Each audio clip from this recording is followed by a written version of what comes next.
Salut les riders, c'est Electron. Aujourd'hui on sort le gros matos. On est passé chez Renault L'Homme, ils nous prêtent un Master électrique. Donc on est au taquet, full électrique aujourd'hui. Sur le Master, je crois qu'on a une autonomie de 100 km. Mais de toute façon on va pas rouler des masses avec le Master. Ce qui nous intéresse, c'est ce qu'on a eu à prêter par le Between Village. Donc le Between Village, c'est un gros magasin Decathlon, très orienté sur le vélo. Et chez Decathlon, grâce à la carte, quand on est adhérent chez eux avec la petite carte Decathlon, on a la possibilité d'essayer du matériel pendant 7 jours maximum. Et donc on fait l'empreinte avec sa carte bleue et le débit sera effectué que si on ramène pas le matériel. Donc là nous on est parti pour la journée test. Donc vous allez voir, on a ramené les copains, le matériel, les vélos, et on va essayer le IST 500. Donc c'est un moteur 250 watts. On en parlera tout à l'heure. Pendant le ride, on les présentera un petit peu. Et le IST 900. Donc les vélos sont là, on va les mettre dans le camion. Et on va aller sur un terrain plutôt sympa, histoire de vous montrer un beau paysage. Allez, on y va. Le ST900, c'est un VTT avec des roues en 27,5 et 2,8 de large. Il est monté en Hutchinson Taipan Colosse. Il adhère très bien à la route, mais la puissance du moteur est parfois compliquée à doser pour les débutants que nous sommes dans les montées très grasses. Le moteur, réputé fiable, placé dans le pédalier, répond aux utilisations les plus exigeantes. Son utilisation est intuitive et sensible aux pressions que l'on exerce sur le pédalier. Plus on appuie, plus il délivre sa puissance. Un vélo qui semble de prime abord lourd, mais qui est très rassurant dans les parties rapides ou dynamiques. La batterie de 36 volts et de 14 ampères est suffisante. Elle est composée de cellules LG. Les freins hydrauliques sont puissants et précis après un temps de rodage. Le cadre et la fourche hydraulique sont confortables. Le display, quant à lui, malgré son grand écran, est peu lisible. Il demande un temps d'adaptation, tant pour la lecture que pour son utilisation. Alors voilà, on est posé. Le terrain de jeu, il est là-bas. On va être 4 cyclistes. Il y a un vélo de dingue en carbone que voici. On fera pas trop de retour, mais ça nous permettra de voir quand même la différence entre un pur VTT vraiment ouf. Ici on a un bon VTT de chez Decat également, et les Rock Riders, donc IST 500 et IST 900. Donc on va se régaler. Je pense qu'on va faire dérouler la vidéo, et puis je mettrai une petite voix off au montage, et puis je vous dirai un petit peu si on a des ressentis pendant le ride, ce qui se passe et ce qu'on en pense. Bon allez, c'est parti. Là on est en mode 1 sur les deux vélos. Je suis sur le ST 900. Franchement c'est agréable. En mode 1, le moteur pousse pas des masses. C'est une assistance assez intelligente. Donc en fait quand on pédale, on sent bien que c'est une assistance à la force. Plus on donne de force, plus le moteur donne. Donc là en 1 c'est pas violent. J'ai la sensation que c'est quand je pose qu'on m'aide, et pas quand je fais semblant de faire un tour de roue. Et ça j'apprécie beaucoup. Ça fait plus sportif. Faut que je baisse la clé. Attention, ça va monter. Ah le bâtard.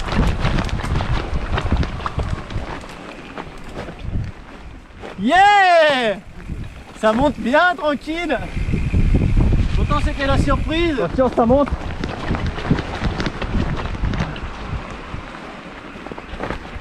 Wow, c'est trop puissant. Alors là on vient de faire deux belles montées. Surprise un peu parce que j'ai les yeux sur la caméra, je regarde pas trop la piste. Heureusement que mon alcoolite il m'a averti. J'ai eu juste le temps, malgré le fait que je connais pas le dérailleur, de prendre la bonne vitesse. Ça a monté tout seul, presque trop. En fait c'est moi qui ai trop poussé, et du coup c'est un peu violent. En tout cas la direction est très précise.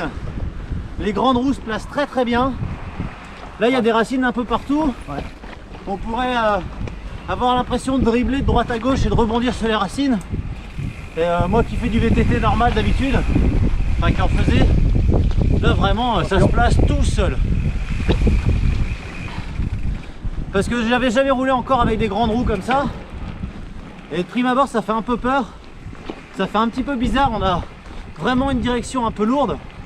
Mais en fait dès qu'on commence à faire du franchissement, on comprend pourquoi les mecs roulent avec des vélos avec des grandes roues comme ça. Ça passe tout seul, ça adhère bien au sol un petit peu dégueulasse. Et ça donne envie d'attaquer. mais moi j'ai un putain de coup de gueule les gars. À force de chercher des idées pour essayer des nouveaux trucs et pour vous faire des vidéos, j'ai envie de tout acheter là.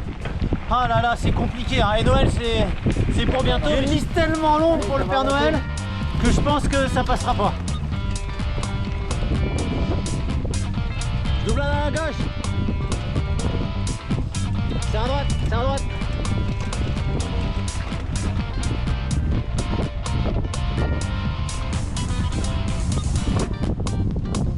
C'est à droite, c'est à droite.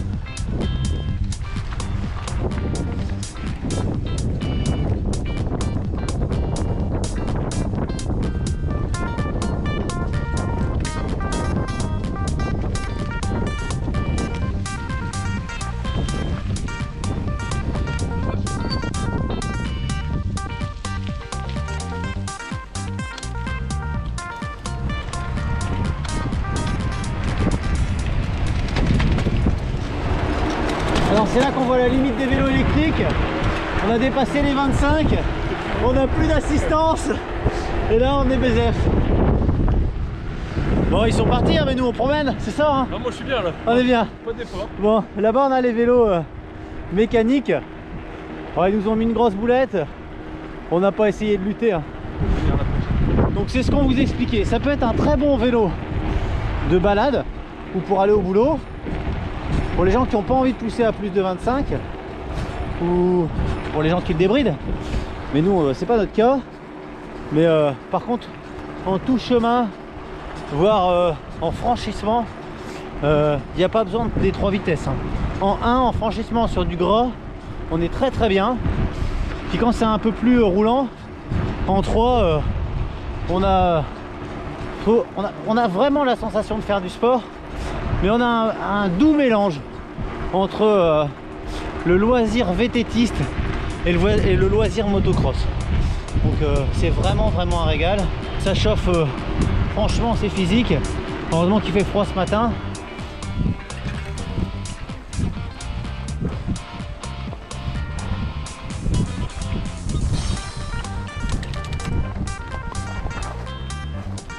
Ça va monter. Allez, c'est parti. Bon, je pousse quand même les gars. Ah,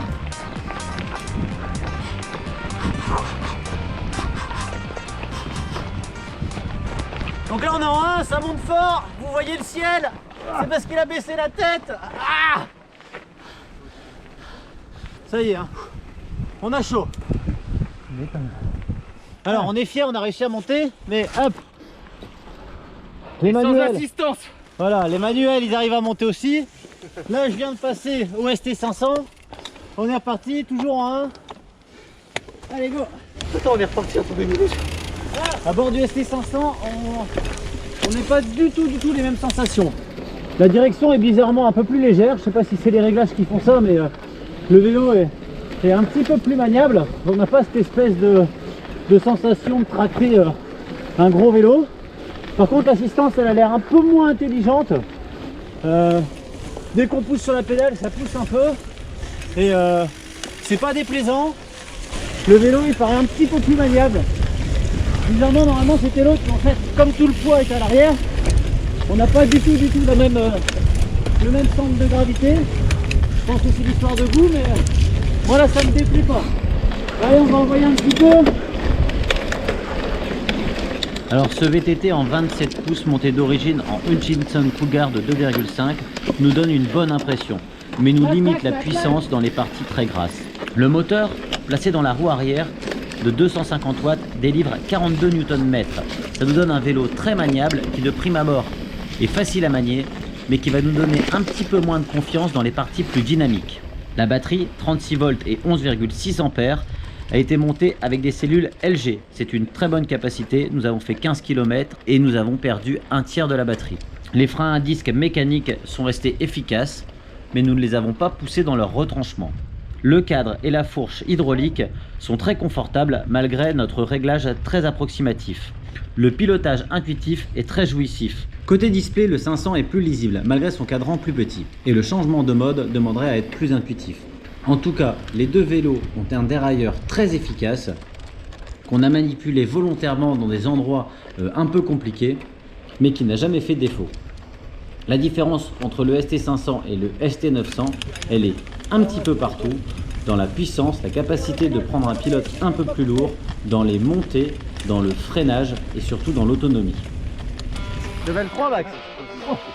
Alors on est parti, on est à 25 et on va envoyer un peu du steak. Allez, passe tes vitesses là. Ah merde, on est à fond. Alors, j'en prends plein la gueule. Les pédales, c'est dégueulasse. Ah, le mec il me jette de la terre.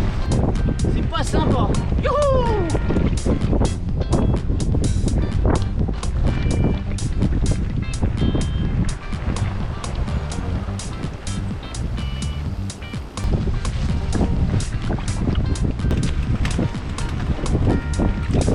Il en chie là-bas dans le fond, non? Qu'est-ce que vous en pensez? Attention, il va grimper!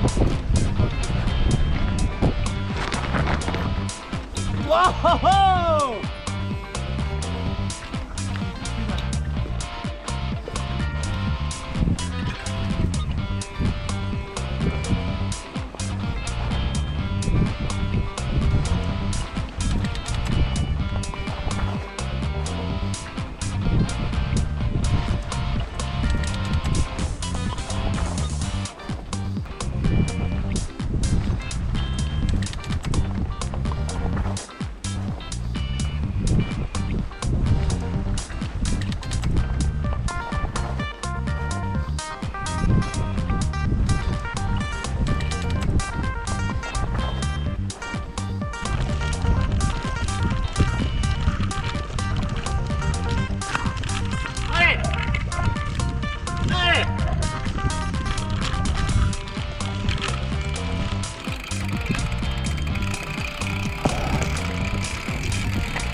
Et bien voilà, on finit l'année en beauté avec les copains. Vous êtes régalés? Ouais! Voilà, on s'est tous régalés. J'espère que vous allez vous régaler autant que nous en regardant cette vidéo. N'hésitez pas à la liker, à la partager, à vous abonner à la chaîne. Et je vous dis encore à très bientôt et je vous souhaite de bons rides.